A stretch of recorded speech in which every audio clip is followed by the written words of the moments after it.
Everyone, good morning, welcome back to my channel.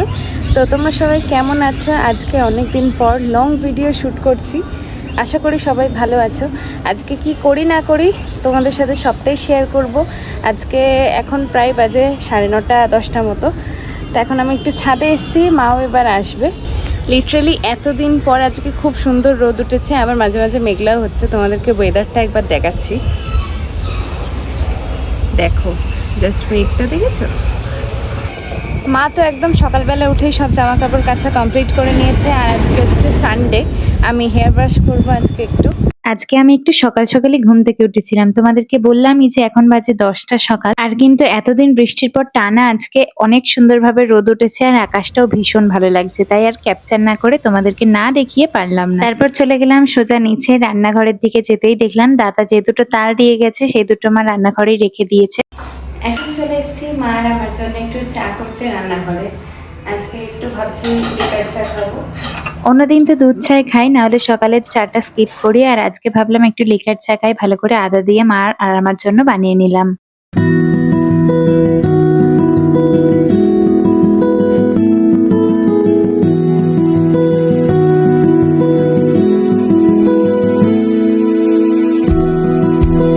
সকালবেলা উঠে তোমাদেরকে প্রথমেই বললাম যে আজকে হেয়ার ব্রাশ করবো, আর জানো তো আর হেয়ার কাটও করেছি আজকে বাড়িতে। মা আজকে চুলটা কেটেই দিয়েছে, আর আমিও সেই রথযাত্রা থেকে ভেবে আসছি যে চুলটা কাটবো, বাট কাটাই কিছুতে হচ্ছিল না। তো আজকে সকাল সকালই ঘুম থেকে উঠেছিলাম, তাই ভাবলাম আজকে এই চুলটা কেটে নিই। যারা আমার ডেইলি ব্লগ দেখো তারা তো জানোই চুলটা কতটা বড় ছিল, আর মাকে বলেছিলাম বেশি করেই একটু কেটে দিতে, যেহেতু একবারই আমি কাটি বছরে। কেটে তো ফেলেছি, জানি ভাবি দেখলে বকাবকি করবে, তাও যাই হোক একবারই তো বকাটা খাবো। স্নান তো কমপ্লিট করে নিয়েছি তাড়াতাড়ি, আর মা আজকে বলেছিল যে পুজোটা দিতে হবে, তো আমি আজকে পুজোটা করব।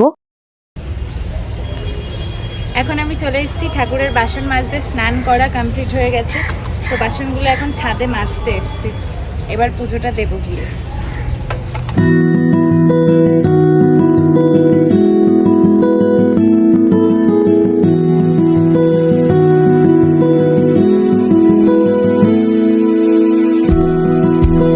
ছাদে ঠাকুরের বাসন মাজার জন্য সাবান টাবান রেখে আসি, তো ওখানে গিয়ে বাসনটা মেজে নেওয়া কমপ্লিট করে এবার চলে এলাম নিচে। আগে থেকেই মা পুজোর জন্য সবকিছু ফুল তুলে রাখে।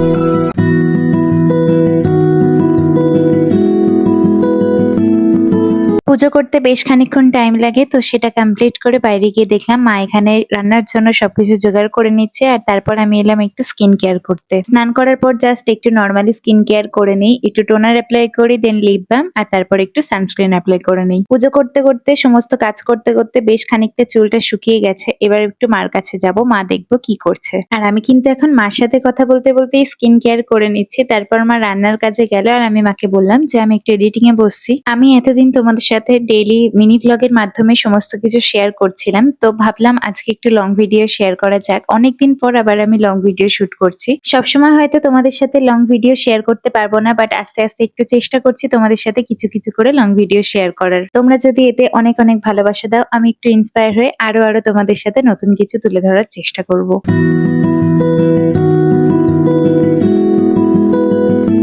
এডিটিং করতে করতে আর নিমকি ভাজা খেতে খেতে মায়ের কাছে একটু দেখলাম যে মা এখানে কি করছে। আর দেখো মা এখানে যেই ক্যামেরা অন করেছি কিভাবে তাকিয়ে দেখছিল। তারপর আমি আবার একটু বসলাম এডিটিং এর কাছে।